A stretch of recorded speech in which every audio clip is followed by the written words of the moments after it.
Hai, kembali lagi dengan saya Putri Situmorang. Jangan bosan ya. Nah, pada video kali ini saya akan membahas tentang variabel penelitian. Variabel penelitian adalah sesuatu yang berbentuk apa saja yang diterapkan oleh peneliti untuk dipelajari, sehingga diperoleh informasi tentang hal tersebut, kemudian ditarik kesimpulannya. Variabel merupakan atribut dari bidang keilmuan atau kegiatan. Contoh variabel di bidang kesehatan yaitu tekanan darah, nyeri, berat badan, posisi pasien, stres, kecemasan, teknik relaksasi, perawatan luka, ketidakpatuhan, persepsi, motivasi, dan perilaku. Variasi merupakan sekelompok sumber data atau objek yang bervariasi. Tekanan darah dapat dikatakan variabel karena tekanan darah dari sekelompok orang bervariasi dari satu orang dengan yang lain. Sama halnya dengan perilaku, dapat dikatakan variabel karena perilaku dari sekelompok orang bervariasi. Nah, pada variabel penelitian ada 6 variabel: variabel independen, variabel dependen, variabel kontrol, variabel moderator, variabel intervening, dan variabel confiding. Kita akan membahasnya satu-satu. Yang pertama, variabel independen. Variabel independen merupakan variabel bebas, sebab, stimulus, prediktor, atau atekden. Variabel bebas adalah variabel yang mempengaruhi atau yang menjadi sebab perubahan atau timbulnya variabel dependen. Misalnya, suatu riset bertujuan untuk menguji kepatuhan diet dengan kualitas hidup pasien gagal ginjal kronik.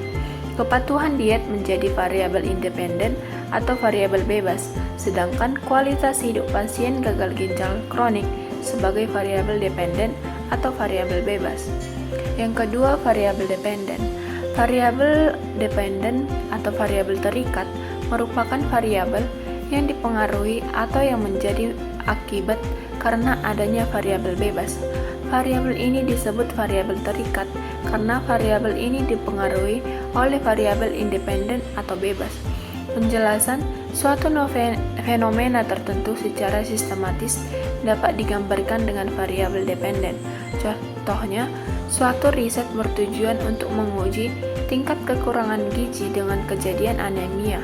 Berdasarkan judul tersebut, yang menjadi variabel bebas yaitu tingkat kekurangan gizi, sedangkan kejadian anemia menjadi variabel terikat.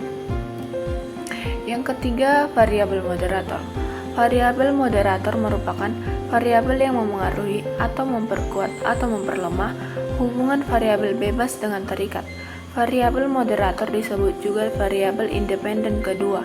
Contoh, hubungan motivasi dan kepatuhan pasien akan semakin kuat apabila dukungan keluarga memberikan dukungan dalam pemberian asupan nutrisi sangat baik, dan hubungan yang akan semakin rendah bila dukungan keluarga kurang memberikan dukungan dalam pemberian pola makan. Kemudian yang keempat, variabel intervening. Variabel intervening merupakan variabel penyela atau antara yang terletak di antara variabel bebas dan variabel terikat, sehingga variabel bebas tidak langsung mempengaruhi berubahnya atau timbulnya variabel terikat. Contohnya, bahwa tinggi rendahnya jenjang pendidikan mempengaruhi secara tidak langsung terhadap kinerja ahli gizi. Variabel antaranya yaitu motivasi ahli gizi. Yang kelima, variabel kontrol. Variabel kontrol adalah variabel yang dikendalikan atau dibuat konstan, sehingga pengaruh variabel bebas terhadap terikat tidak dipengaruhi oleh faktor luar yang tidak diteliti. Variabel kontrol sering digunakan pada penelitian eksperimental untuk melakukan penelitian yang bersifat membandingkan. Variabel kontrol merupakan variabel yang dikendalikan sehingga tidak mempengaruhi variabel bebas dan terikat. Yang keenam, variabel confiding. Variabel perancu sering disebut juga sebagai variabel pengganggu atau confiding variabel. Variabel ini dapat menyebabkan bias pada hasil penelitian. Biasanya, keberadaan variabel perancu berhubungan dengan variabel bebas dan terikat, namun bukan termasuk variabel perantara. Terjadinya bias pada hasil penelitian dapat dilakukan dengan mengidentifikasi variabel perancu tersebut. Dan perlu upaya untuk mengontrol variabel perancu ini. Variabel perancu yang relevan memungkinkan juga terletak pada subjek. Variabel perancu seringkali diabaikan karena tidak terlihat.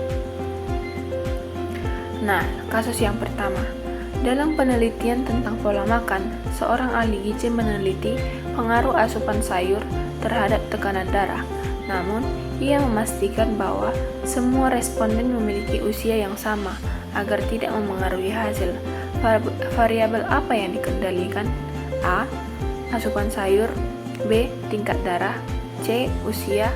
D. Aktivitas. E. Jenis kelamin. Jawabannya usia. Kenapa?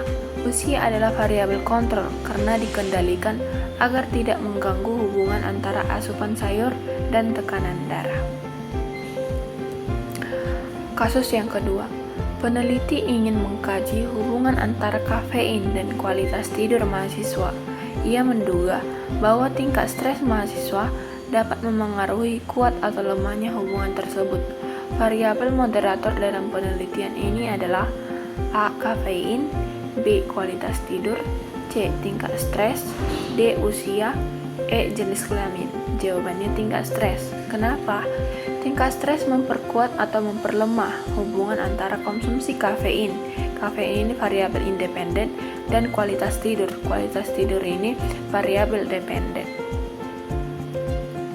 Dan kasus yang ketiga atau kasus yang terakhir.